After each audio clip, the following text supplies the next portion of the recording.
You're listening to Popcorn Unscripted, the podcast where we dive into movies and TV shows with no scripts, no filters, just real talk and plenty of popcorn. I'm Bailey. And I'm Dylan. We're here to talk about everything we love And love to hate. in pop culture. So grab your popcorn, Sit back. and let's get this show started. Alright, Dylan. It's episode 17. Yay! 717. I was about to say 70, but that's not right. 70. 17. Yay, this is episode 70. Don't worry about the miscount. If you missed a couple episodes, too bad. Too bad. Too bad, so sad. Go look somewhere else. Kidding. So today, we are reviewing another Robert Downey Jr. movie, since me and McKenna did Iron Man last week. Yeah. Or, not last week, but last episode. Yeah. So, today we are reviewing Sherlock Holmes. I was so confused with this movie. Why? Just because of all the different elements in this. Explain. Well, more so the fact that when you told me Sherlock Holmes, Yeah. I was like thinking, okay, it's gonna be like more detective stuff. Like he's working with cops. Maybe Technically he did. he did. Mostly made fun of him the whole time, but... That's very true. Well, I was more so thinking like, okay, this is mainly gonna be a detective movie. He's either gonna like come up, accidentally uncover like a mafia or something like that. There's a cobweb, and something like that, and get wrapped up in that. May held hostage or something, so along those lines, and he uses his intelligence to get out. Yeah. No.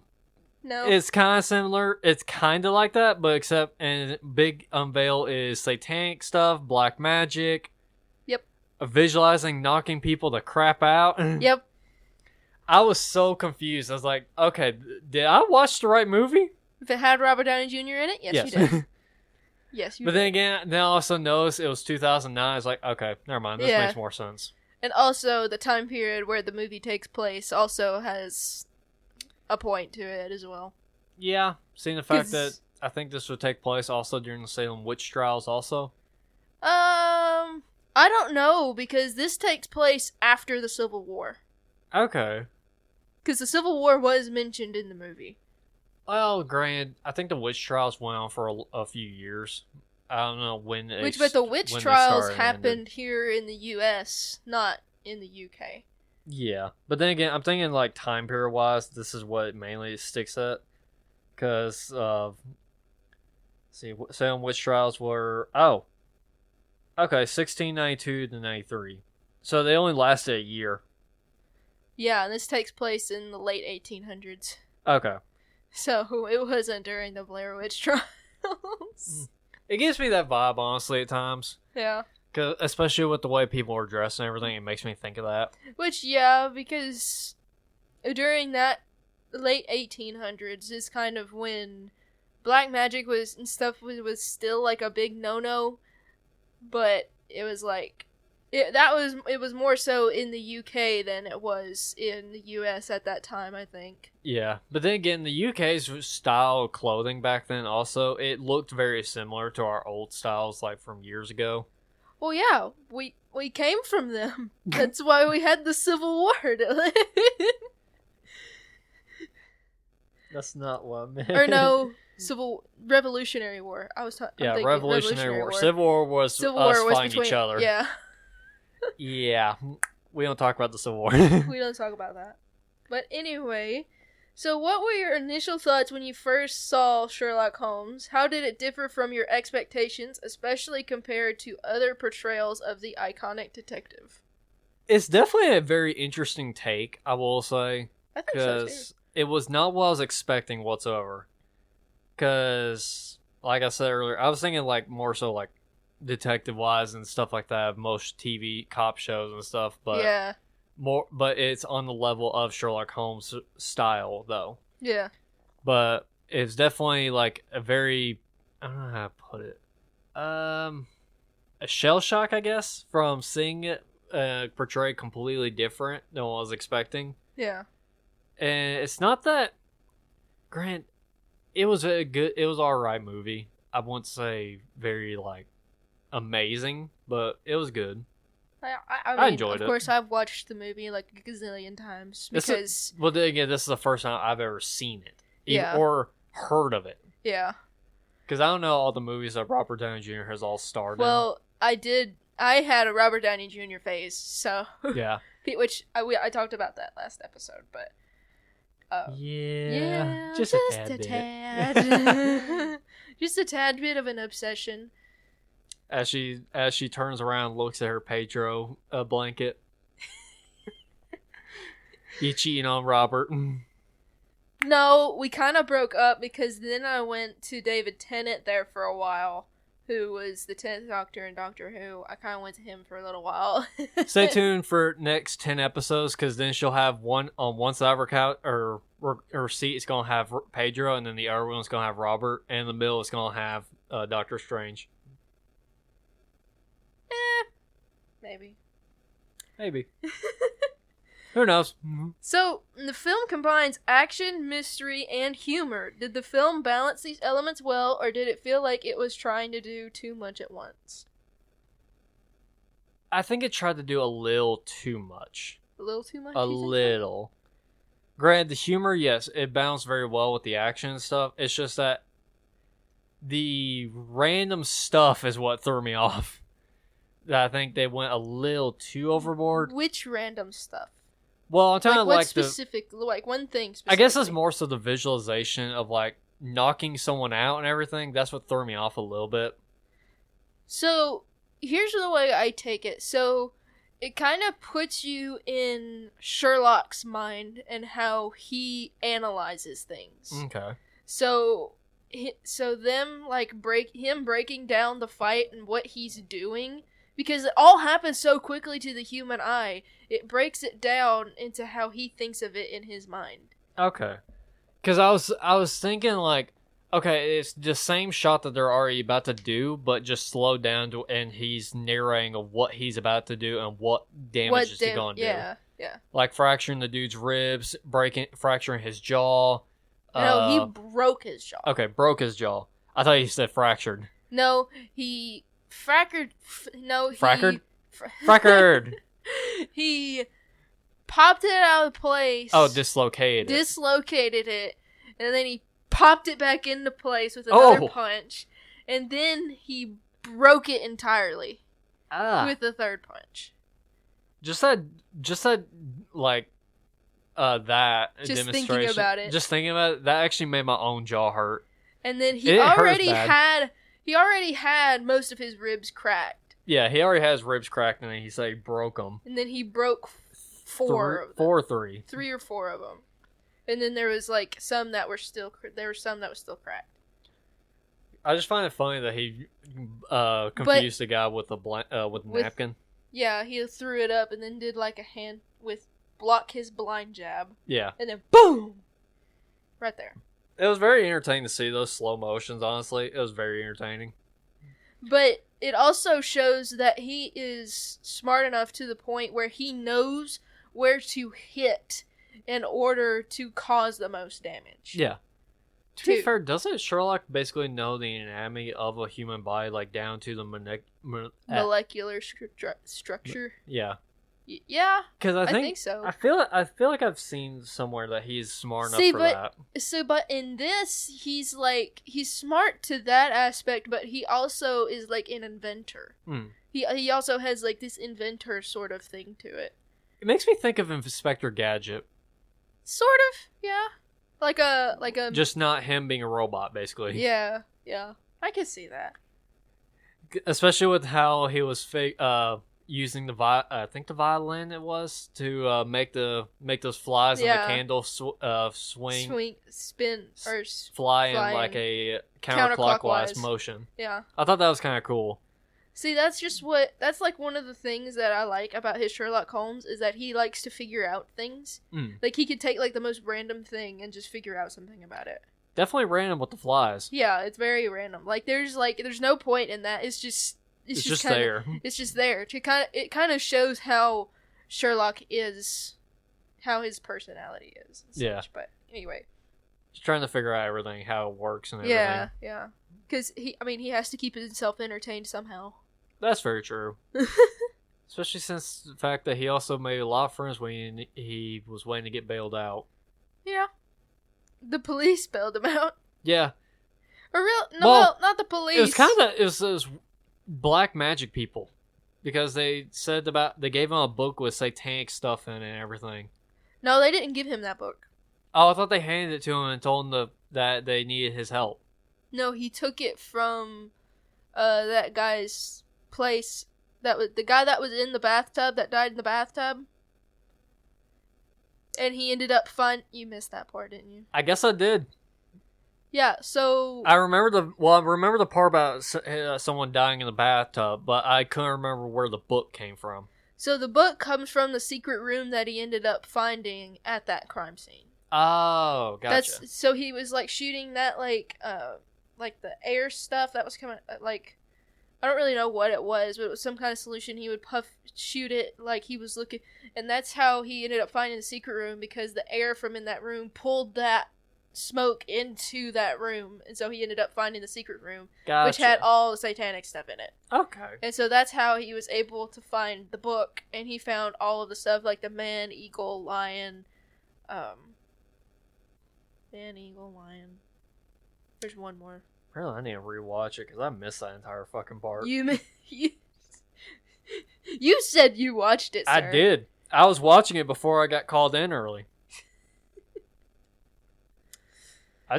But then again, I was going to do a rewatch of it to make sure it was very fresh in my mind, but then I got wrapped up with other stuff. Yeah.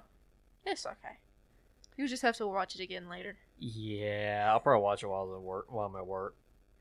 Okay, so Robert Downey Jr. brought a unique twist to Sherlock Holmes. How did his portrayal of the character compare to previous versions? What did he bring to the role that stood out for you?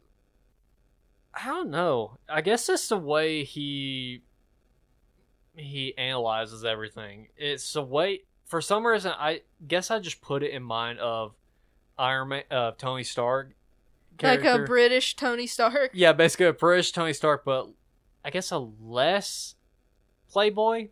Yeah. But still a little bit playboy in there. No. Sure, his Sherlock is definitely not playboy at all. True. He is very, very introverted, and you see that at the beginning of the movie. Yeah. I guess that's because I was thinking of like him eyeing that woman that his partner's engaged to, or something like that. Oh, he was giving her the stink eye. That wasn't like a... But why did he kept trying to break him up on purpose then? Yes, to keep Watson there. Okay. He wanted Watson, not her. Okay, I misread that entire thing then. I misread that entire thing. Because especially with the gypsy woman when she was wringing his palm and everything, and they're he was covered in warts. Yeah, and doing that, and it's like, is he trying to break him up and then hurt him, take her, or did I just misread that entirely? I misread that entirely. You did, because he didn't want to let Watson go. Okay, then I guess I really did project basically a European Tony Stark then. Jesus Christ. Oh my goodness. Humor, folks. Humor. You look into stuff that isn't freaking there. So, speaking of Watson, Sherlock and Dr. Watson share a dynamic that is central to the film. How does Jude Law's Watson balance out Robert Downey Jr.'s Sherlock? Do you think they have good chemistry as partners, or does their relationship feel a bit forced at times? I think they do a good job balancing each other out. Yeah, I do too. I love Jude. I love they need to do another movie together. They're amazing. Especially the fact that he's also keeping Robert in check at times. Oh yeah, it's super funny. It's like Watson is Sherlock's babysitter a lot of the times. Yeah. It's so super funny. I don't know why, it was just very very funny to me. What was that about saving bullets? Well, that... And also, it's like when he was just demonstrating about the flies and say, "Oh, well, I guess if I do this," and just lets all the flies out, and he's looking around like, "Why'd you do that? Why'd you do that? Make yourself presentable." It's like, yeah, definitely a babysitter. But I just enjoy Jude Law's acting though. His acting's very good. It is very, very good. Which of course he was also in Captain Marvel, which we watched. He was the Was he the guy that tricked her? Yes. Okay. The guy that ended up putting his blood into her. That guy. That's I'm Jude so Law. glad I could tell. Yeah. I'm so glad I was able to realize that when you were mentioning about him and Captain Marvel. I was like, huh. It's definitely him. Yeah, it is. I love Jude Law. I guess it's the tone of voice. Well, the thing is that his voice is the same in both movies. He just has a more British tone in this movie, though. He really does. It varies. It seems more like... It doesn't seem forced at all. It just sounds natural. Well, he is British. Oh, that works out. To be fair, I don't know this person whatsoever. He is this British. actor I've never seen before, except until I watched Captain Marvel. Yeah. That's the first time I've ever seen him. Yeah. Because I've never seen this movie either until yesterday. Yeah. So let's move on to the villain, Lord Blackwood. So he is a complex antagonist with supernatural elements. How do you feel about his role in the movie? Does he work well as a villain, or does he feel like a bit of a stretch for the Sherlock Holmes universe? I'm gonna be honest, I feel like the magic and stuff was a bit of a stretch because Sherlock doesn't believe in that stuff. I think that's what's thrown me off the most when watching it, because that's not something Sherlock believes in, period. But of course Sherlock disproves him at the end. Yeah. There at the end, he's just like, only conjuring tricks. But it's just one of them things where it's like, yes, at the same time, they did implement where it was basically all fake at the end of the movie, but at the same time, he doesn't believe in that stuff, period. Yeah, like, Sherlock knew something had to have been up. Yeah. Because he was just like, this isn't real. But I guess introducing, like, satanic stuff and black magic and stuff, that was a little bit of a stretch for Sherlock universe. Yeah. Especially seeing the fact that But then again, I've never read any of the Sherlock Holmes stories, so I technically wouldn't know. It's just one of them things. It's basically...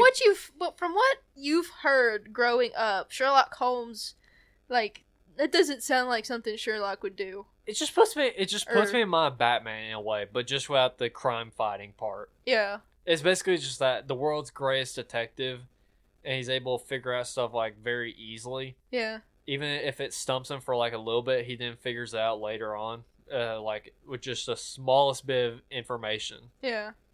That's what it just makes me think of it, especially since the fact that Batman Brave and the Bold, they did have a crossover with Sherlock Holmes. Oh, how interesting. Which was very funny. Isn't that interesting? Because they were basically revealing each other's identities. Yeah. Which was very entertaining. Damn. Alright. So, how does Blackwood's threat differ from typical villains Sherlock faces? Do you think he serves the story better as a criminal mastermind or as a figure wrapped in mysticism? That's what I'm trying to say. Probably wrapped in mysticism. Yeah. Because a lot of his stuff didn't make... Just felt like it was like trying to come up with something for the plot for him. Well, it was more so... With the way he wanted to instill fear in people. Yeah. And people still feared people that could do black magic and just magic in general. That people still feared that. What? I just realized. What? He basically just seems like the boogeyman from Rise of the Guardians. Yeah. Because that's the only way he can be seen in person and everything by people. You have to believe in them, basically. Yeah. And in his case, you have to fear him. Yeah. So when you don't fear him, you phase right through him. Well, he ended up getting hanged by chains at the end, but... Yeah. Well, then again, I think with this is the fact that he's not something... Well, he wanted to take over Parliament. He wanted to take over the government, is what he wanted to do.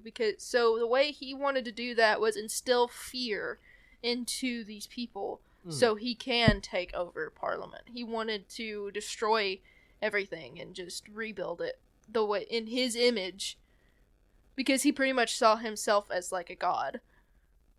which was not. It basically just gives me Boogeyman vibes. Because Boogeyman. that's what he was trying to do, but also make all the Guardians, everyone in the world stop believing in the Guardians, like Santa, Tooth Fairy, Easter Bunny, Sandman, Yeah. and Jack Frost. Yeah. Grant, Jack Frost was the wild card he couldn't predict. Mm-hmm. And essentially, this is the same way. Sherlock Holmes was the one wild card he was able to predict. Well, technically he did. Well, in a way. In a way. He's unpredictable in The only thing he certain didn't way. predict was Sherlock being able to stop his machine there at the end of the movie. Yeah. He didn't predict that. Because, obviously, if he had, then Sherlock wouldn't have been able to stop him so easily. But then again, he did have guards down there. Yeah. So, I guess he was taking precautions, but I guess he wasn't thinking that Sherlock would get past them. Especially the big dude. Yeah. No kidding. I love that scene when was they funny. first meet him. I just think that's so funny. Nipple bloom. Big boy. He's a big boy. Alright, so the film incorporates several action-packed scenes, particularly Sherlock's fighting style. How do you feel about the choreographed fight sequences? Did they feel in line with Sherlock's intelligence or resourcefulness, or was it too action-heavy? We're actually talking about those specifically. Ironically enough, yeah. Though, I think they fit well with how he thinks. Yeah. Especially, It kind of gives you as I said, it gives you a peek into how his mind works. Yeah, especially with how how he was able to basically like tell how damaged the person is before throwing the punch and everything. Mm-hmm. Like he already knew the person's ribs was cracked, and so once he delivered the right punch, then he broke broke four of them. Mm-hmm. Broke three of them. Dislocated his jaw, popped it back in, then broke it right after, and all that. Mm-hmm. Basically, just sent the dude flying. For real. And not to mention, his recovery was 6 weeks, and then No. I thought it was 6 weeks. Physical recovery 6 weeks. Full Yeah. psychological recovery 6 6 months. months. Yeah, that was very funny. Is that little like psychological recovery 6 months? Yeah. That was a little good touch. Yeah, in I my liked opinion. that a lot too. Because yeah, he ain't recovered psychologically from that. He gonna need some therapy. Yep. Especially after that beating. Yeah. Whew. Because, dang, he's gonna be, like, bedridden for a while. Yeah, it seemed seeing that in like. slow motion and then seeing it in normal speed, that was very... Whew. Yeah. That was just painful to watch. Like, you see, like, the damage slowly happen, you're just like, okay, and then it happens all quickly, and you're just like, ooh! To be fair, slow motion fighting has always been one of those things for people because the fact that you're seeing the face contort in a way that you don't see normally, or that you just see in like a split second. So seeing it in slow motion and seeing it actively like contort the body to the fist and everything, Yeah. it brings it brings a new level of pain Yeah.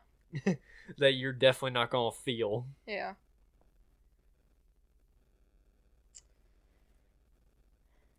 So, Sherlock Holmes is known for his mind, but in this movie, he often uses his physicality. How does this portrayal affect the character's intellectual reputation? I don't think it affects it at all. I don't think so. I think it adds to him. Agreed. Especially if the fact that you always hear about the teams and stuff having the bronze, the smarts, and all that stuff. And the fact that this Sherlock is both in one, that's a dangerous combination. Yeah. Even though he needs Watson to come save him for every once in a while. Yeah. Not to mention, he takes a good beating too before he can knock someone out. Oh, yeah. Sherlock really does. But of course, he uses his just like, okay. Like, I feel like when he fights, he's just like, okay, so there's this weakness, this weakness, this weakness. What can I do to, what's the word? Manipulate that? Yeah. Well, use that to my advantage. Yeah, to use it to his advantage.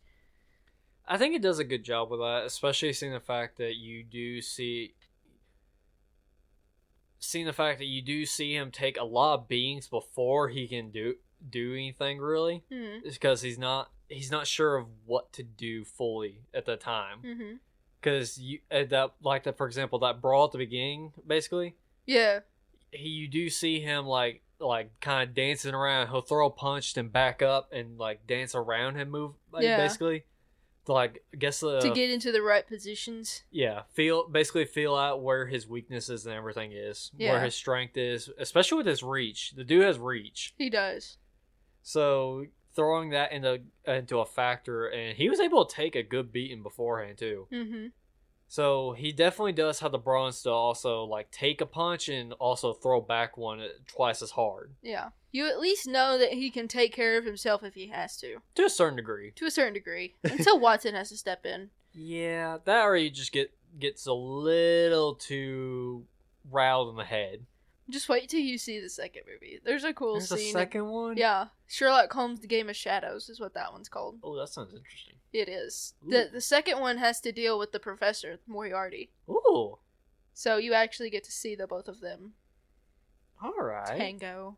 Not just they're mentally.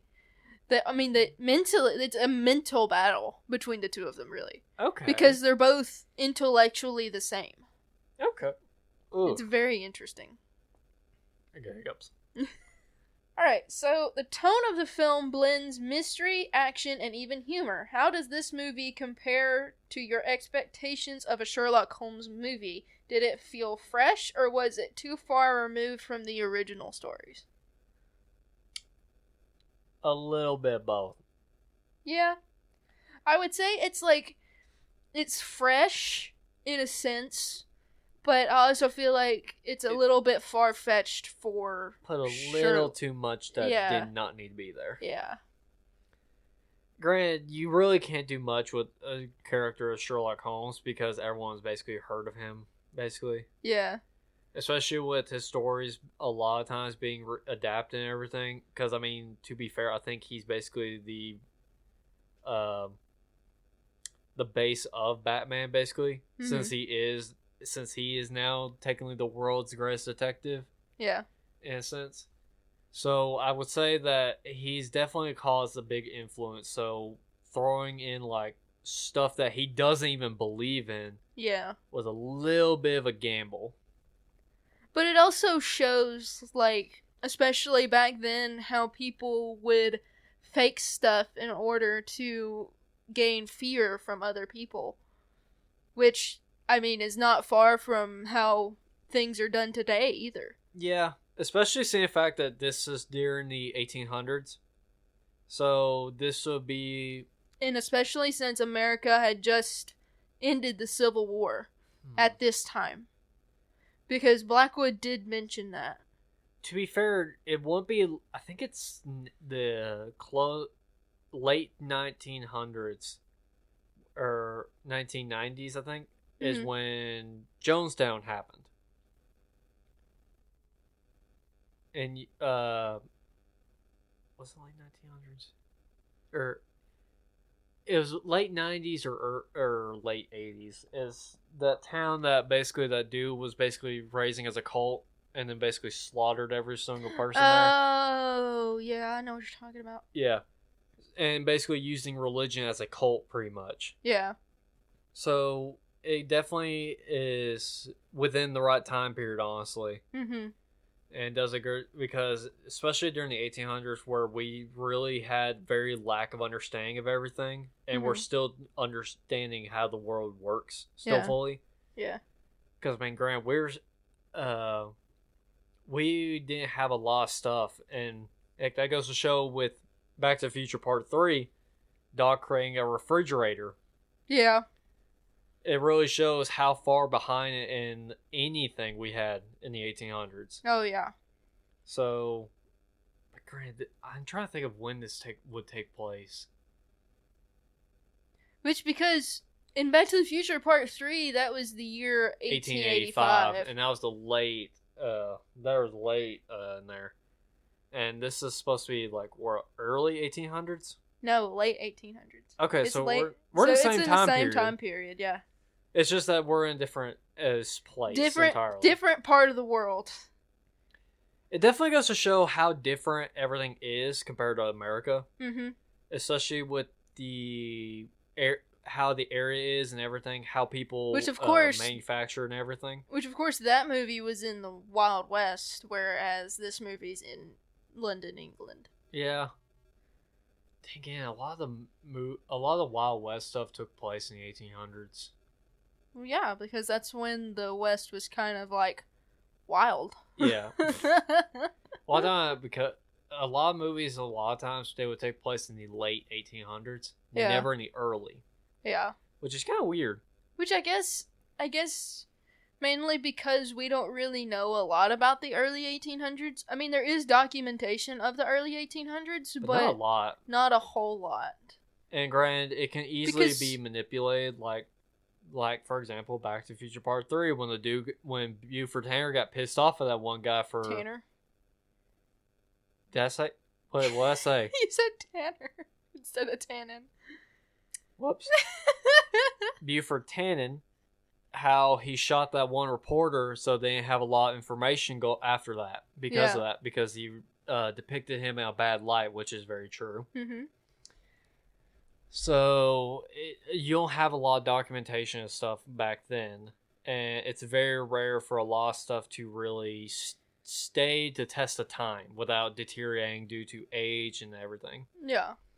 And especially since since the early 1800s were more so when the 13 colonies was around, and we were still trying to establish ourselves as a country. Yeah. Too, so... Because I'm also trying to think if... I want to make sure that I'm thinking this right, because I think we still had the rules of Confederacy. Back then, Articles of Confederation, it was... I think it was taking place... It was still enacted in this time, and before being replaced with the... No. With the Constitution? No, never mind. It was 1781 when that was gotten rid of. Oh, okay. I was thinking it was a lot. I was thinking it lasted longer than that. But then again, we haven't used it in over 200 years. Which then again, it was after the Revolutionary War where we made the Declaration of Independence. Yeah. I was thinking the Articles of Confederation had like a lot more time. Well, that's for the Confederacy, though. Oh, it was ratified in 1781. So yeah. Yeah. That's when it was gotten rid of. So I was thinking it lasted a little bit longer because it was adopted in 1777. Yeah. After the Declaration of Independence was signed and everything. This was just our rules for us as people. Yeah. Before we replaced it with the Constitution. Yeah, the Constitution. So, and then that was a better outline of what all we could do as citizens of America. Yeah. See, in fact, the freedom of speech and all that stuff. Yeah. So this is definitely a better. Well, dang, it doesn't. It really shows how much stuff we don't really have back then. Because I mean, Grant, do we even still have the original Yeah. I can't fucking speak. Articles of Confederation? Well, no. I was talking about, do we even have the original piece of paper that it was signed on? The Constitution? Constitution. Yes. Okay. But it is on display. Well, I'm talking is it shown to being shown like deteriorating and everything? Or is it still okay? Yeah. I mean, like, it's old. Yeah. It's old. Just like the Declaration of Independence. It's showed up in DC too. So it shows like how hard it is to keep these things intact fully. Mm-hmm. Granted, these are supposed to stay in a way that keeps them from deteriorating and everything. But there's stuff that's going to slip through the cracks and stuff like not sealed properly and everything, and it's going to deteriorate even more. Mm-hmm. Granted, we're lucky that these two pieces of paper have not deteriorated enough to where we can't understand anything. Which also, paper was also made differently back then too. That's also very true. Especially with the printing press and everything. I actually think paper was kind of hard to get. Parchment paper. Which of course that's what they called it back then, was parchment paper. Yeah. Which parchment paper now is a cooking paper, but yeah. Well, it's because of how good it is with writing and everything. Yeah. Because it's not like our paper now where it basically just seeps right through if you're using ink and stuff. Mm-hmm. This was made for this stuff. Well, yeah, it was made for ink. Yeah. It was made to hold ink. And it was very useful for the printing press for like newspapers and stuff. It was very beneficial because of how much you were able to print on there without it seeping through. Yeah. And causing issues with the other side not being able to be read. Yeah. So, moving on back to the movie. So, the mystery in the film revolves around Blackwood's plan and Sherlock's investigation. How engaging did you find the plot, and did it hold up as a strong mystery? Were there any twists that really caught you by surprise? Probably not. Probably not. Which I don't really remember when I watched it for the first time, but as I watch it as you watch it so many times, you're just like, that's you pick out stuff. Yeah, you're able to pick out stuff that didn't make sense or like has no bearing on the story. Yeah, and so it's like I felt like a lot of the tricks that Blackwood did was too easy. Like especially when he was paying off somebody to act like possessed outside of himself. Do you remember that? Yeah. He ended up like that. That's easy to do. Yeah, especially if you have the money to do so. Especially because a lot of people are basically. Well, he is a lord. Yeah. He was a lord. And with that comes a lot of money to basically use people to whatever you want. Yeah. Because back then people would do anything for money. Yeah. Especially with. I'm trying to think. Which, of course, you kind of see that in this movie too. Yeah, you really do. So it really helps like show what time period you really are in. Mm-hmm. That it's easy to manipulate people with just either money or it's like just like a magician basically. Mm-hmm. How easy it is to trick people and everything. Especially back then when you had no understanding of what all was going on. Yeah. So it really played into his favor. It really did, yeah. Which, of course, I thought it was really cool how, at the end of the movie, Sherlock kind of explains how Blackwood was able to fake his death from the hanging, the first one. Oh, yeah. I thought that was actually really neat, that you could have a harness to distribute even weight so the neck stays intact. Yeah, it does a good job of explaining itself, too. It so does. It seems like it takes away a little bit of surprise. And then I thought it was cool, like, how he was able to use, like, I forget what Sherlock ended up saying, but it was some kind of like synthetic or whatever it was that he ended up drinking that ended up slowing down his pulse, so he didn't have a pulse. Dang, it was like what is that? I forgot what he had called it, or some kind of no, it wasn't a poison. Yeah, it's not a poison. It's or it was or it was made from a poison, maybe. It may have been because there are ways to basically stop the heart and then slow down the heart enough. Well, yeah, slow down the heart enough to where it seems like there's no pulse, but there still is, and then to basically just flush out whatever they drank to get their heart back going again. Yeah. So there's a lot of tricks. I'm trying to remember what it was. I don't know. We'll probably find out. We'll probably remember it after we've recorded this. Yeah, probably. That's what usually happens after we record. We remember stuff and we're just like, oh, we should have mentioned this. Yeah. We usually do. That usually ends up happening. Then again, we did that a lot with the Ghost Rider movie. We basically point out stuff that we didn't mention in the recording, but everything. I actually ended up finding that scene, by the way. Of him versus Galactus? Yeah. It was actually kind of funny. Yeah, so you saw where it basically looked like he was shooting laser eyes, and then he was being tortured by all the souls he's killed and everything. Yeah. So it's like one of them things. Yeah. So, how does the steampunk design in the movie impact the overall atmosphere? Did it help immerse you in the world, or was it distracting? I would say it did a good job displaying of immersing you into the world, honestly. Yeah, I think so too. Especially with how it distributed the clothes and everything, along with the building structure, how the road is and everything, how they how they transfer stuff from one place to another. Mm-hmm. It does a good job of immersing you into that world. Mm-hmm. That was showing you like exactly what they're working with, what all they have technological and everything. Yeah. Which isn't much. And if I remember correctly, I'm pretty sure they had to build all of those sets. Yeah. For the most part. Yeah, it's not gonna... It's one of those things where it's not a lot of...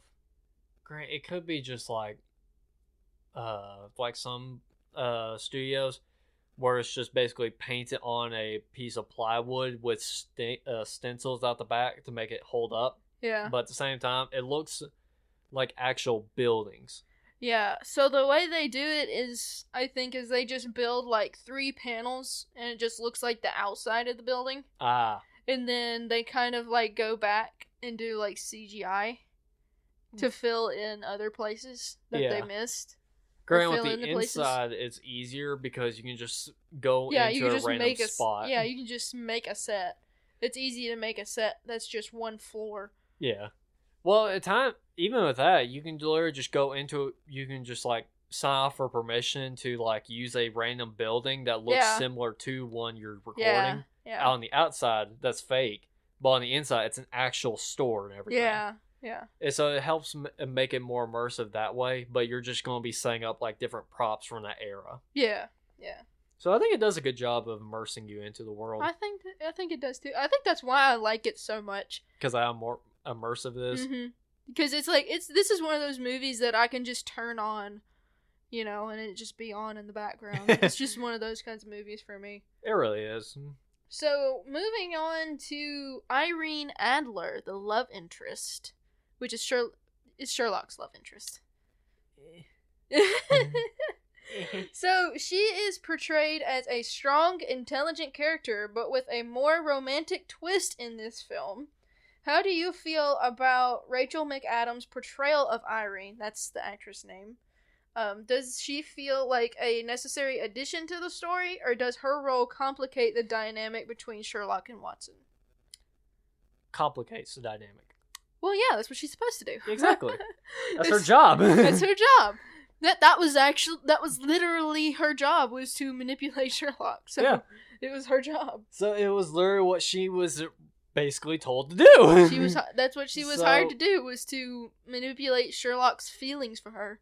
She did a good job. Because I thought he was trying to get with her. Well, he was. Well, that's why he went to the hotel. Well, I'm talking about like what I was saying earlier with intentionally trying to break them up so he can then take her. Oh, with Watson and his fiance. Yeah. That's not Irene though. Well, I was thinking it was like he was doing the same thing for there, but doing it a different way. Oh, I don't know. But the thing is, she was just trying to complicate the issue. Well, she was more so trying to just manipulate Sherlock, not really. She didn't really have anything to do with like Watson and his fiance. Grant, I think I just correlated them as the same person. They're not the same person. They're not. They're not. They're two completely different people. You're just gonna have to watch this again, Dylan. I really am. You're just gonna have to watch this again, and then you're gonna have to tell me, oh, now I understand. Yeah, for real. Because Grant, to be fair, leading up to where he was getting the satanic book, where he got the satanic book, I was also playing Dead by Daylight. Of course you were. But then again, I have the way my monitors are set up is had the game in front of me, but I had the movie right here to my side. Yeah. Where I was still able to see and everything. I was focusing on it at times when I was dealing with groups that were pissing me off, like 3 freaking survivors with a dang flashlight. Yeah.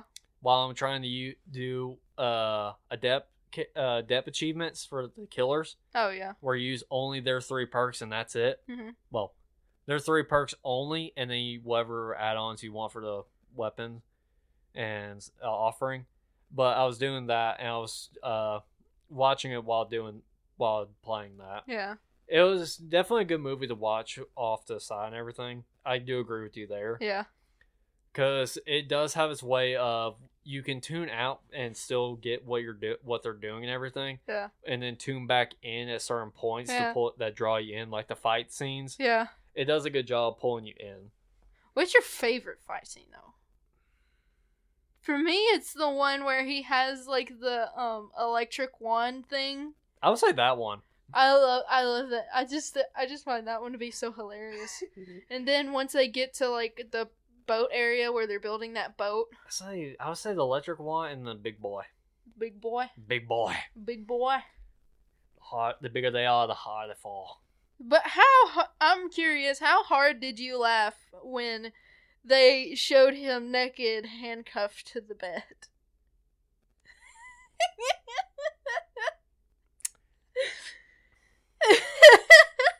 I couldn't breathe. I literally couldn't breathe. That's probably one of my well, you know why that's one of my favorite parts, but I just think it's just too funny. I wonder why.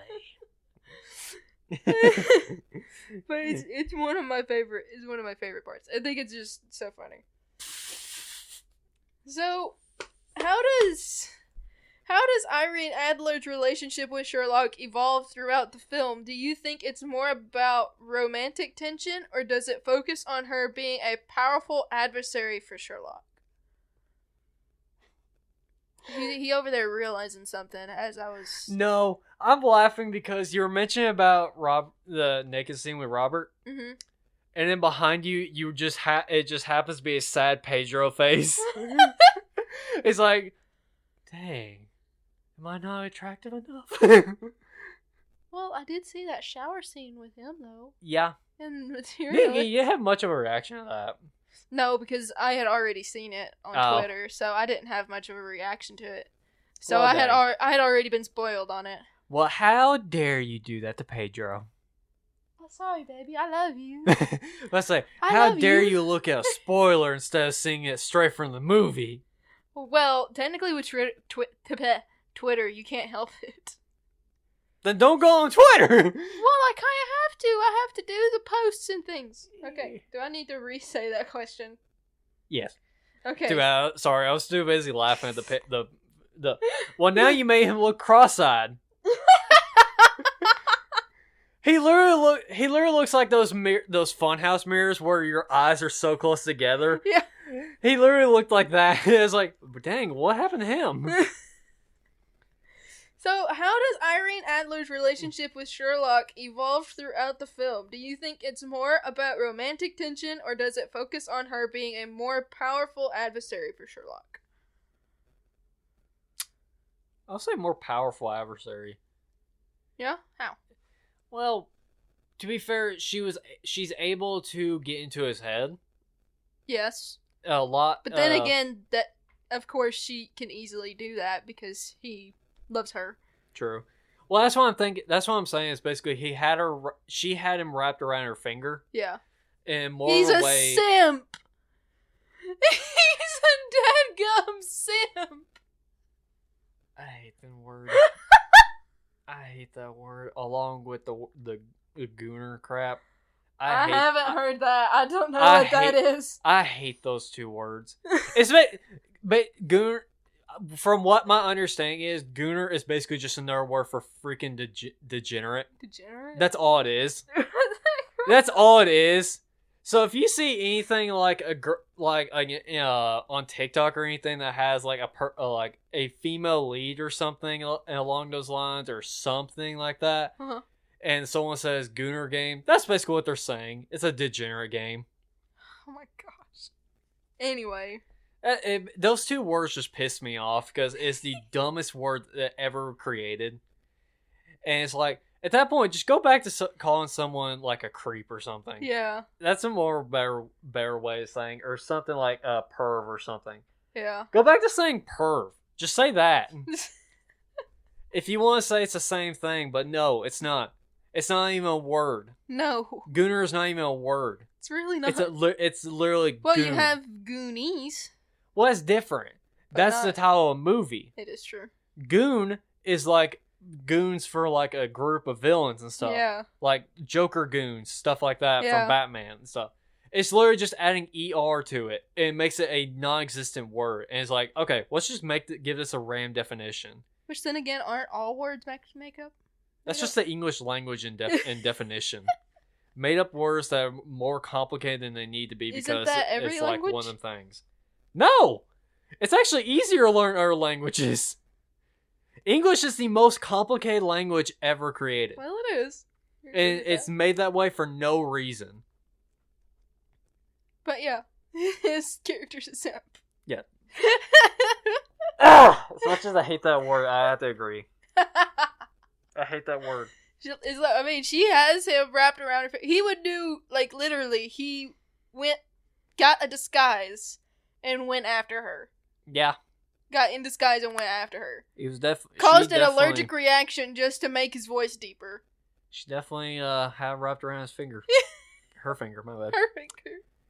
Yeah, she had him wrapped around his own finger with how much he was stumbling over her. That's a better way of saying it. Christ almighty. Okay, so to kind of wrap things up, so the film leaves several open-ended questions for future films. How do you feel the cliffhanger ending and the setup for Sherlock and Watson's next adventure? Does it make you excited for a sequel, or does it leave too much unresolved? I think it does a good job of setting up for a sequel, seeing the fact that I didn't even know a sequel was made. But you knew a sequel had to have been. Yeah.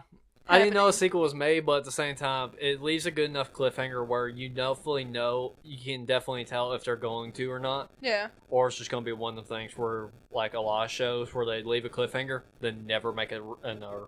Yeah. But then again, it also depends on demand. But this movie ends so good that it's like, it could have just been its own movie. Yeah. It does a good job of making where it could either end right here, or it could continue in a different movie to fill in a little bit of stuff that was not resolved. And I think the reason they did that is because of what you had said, the demand. Yeah. I think. With popular demand and everything, it's hard to make a series, but because of the fact that you don't know how it's going to be accepted by people. Uh-huh. So it really leaves everything how it's going to do. Like, for example, Treasure Planet. Yeah. It was screwed from the start. Oh, yeah.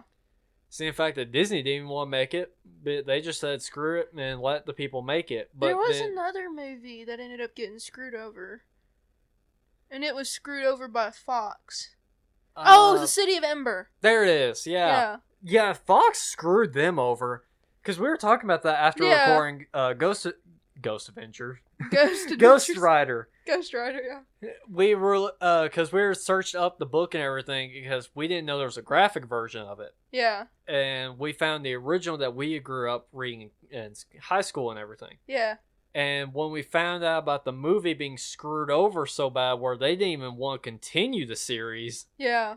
That's how bad it was. Yeah.